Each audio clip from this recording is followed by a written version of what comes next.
Olá pessoal, muito boa tarde.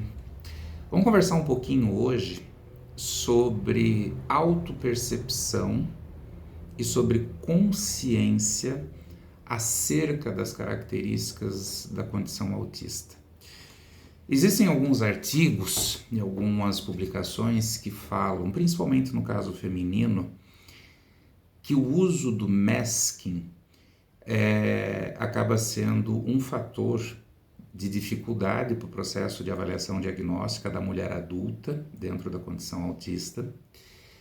E um dos motivos prováveis do porquê que o público masculino tem uma incidência maior de diagnósticos do que o público feminino, tá? Inclusive eu publiquei na nossa página do Facebook, não foi ontem, um artigo falando sobre isso.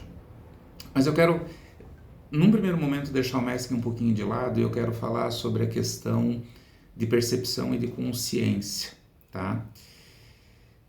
Quando a gente fala da característica da condição autista, principalmente a partir da adolescência para o início da idade adulta, você está vivendo uma fase de desenvolvimento em que existe naturalmente uma inclinação de você se sentir participando de um processo de evolução social que é inerente dessa faixa etária. A partir do início da idade adulta, o que acontece? Existe uma necessidade de adaptação. Isso é darwiniano, né? Nós precisamos sobreviver ao ambiente.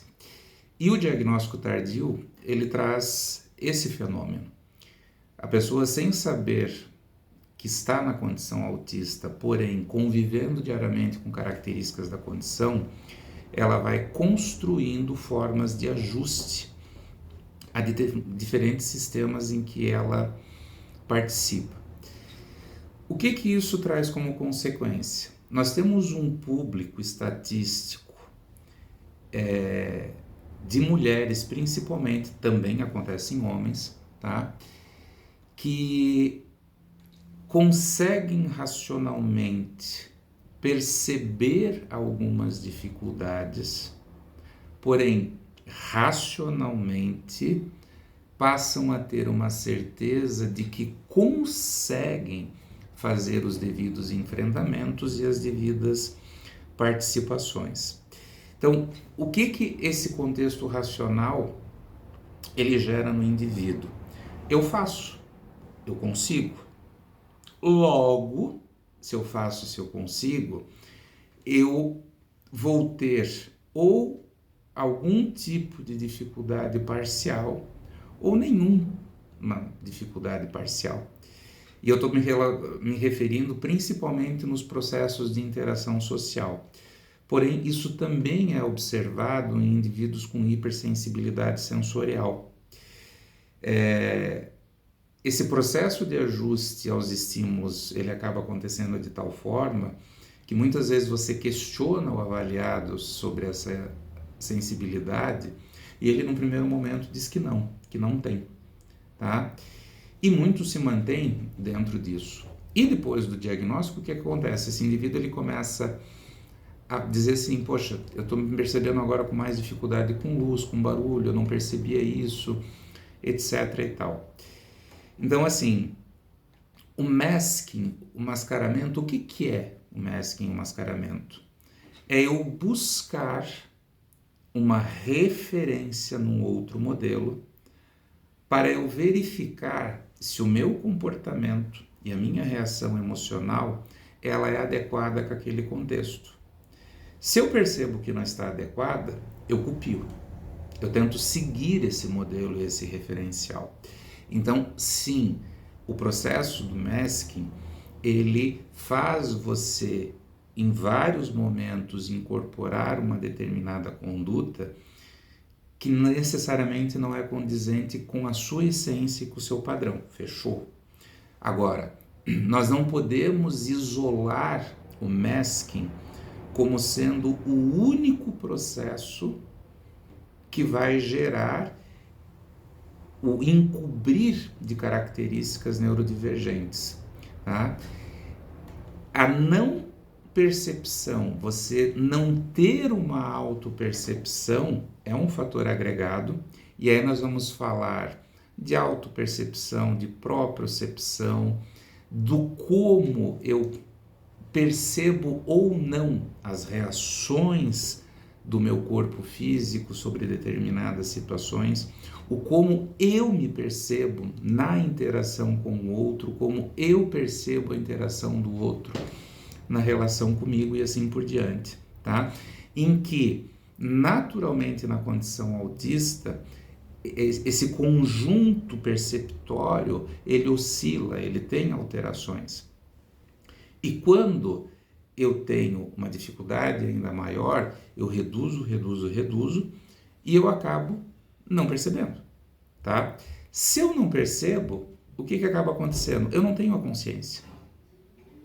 Eu não consigo ter dentro de mim uma justificativa. Então, um exemplo, tá? Eu tenho bastante dificuldades sociais, eu não gosto de muitas pessoas, eu prefiro ficar mais em casa. Quando você começa a construir um entendimento desse funcionamento, você vai verificando, tá, que o excesso de pessoas tumultua, que os estímulos sensoriais tumultuam, que é muito mais confortável, então, estar mais recluso e mais solitário, tá? Porém, a pessoa que não consegue ter essa percepção, ela vai criando dentro de si uma afirmação de que isso não é um problema. Porque se ela tiver que ir lá e participar de uma situação X, ela vai enfrentar. Quando começa a ter muito barulho, ela começa a ter dores de cabeça ou enxaquecas recorrentes. Tá? Ela não consegue perceber que é esse barulho que provoca essa situação. Então, dentro de um processo de avaliação, eu sempre enfatizo muito para os meus avaliados e para os pacientes que eu trato em psicoterapia, tá? Que não apenas o diagnóstico é importante. O diagnóstico é importante? Obviamente que sim.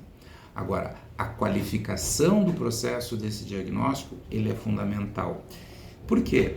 Você muitas vezes vai ter uma narrativa na avaliação clínica e essa narrativa ela não vai ficar coerente com o rastreio dos veículos utilizados dentro do contexto neuropsicológico, principalmente no público feminino. Isso hoje já é verificado cientificamente. Então você tem uma fala e uma testagem que não são coerentes.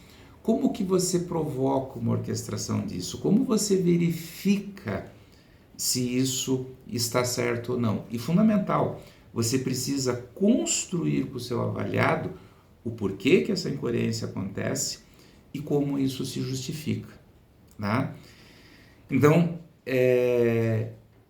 você ter a informação e você principalmente compreender como que você responde aos estímulos do meio é uma questão fundamental.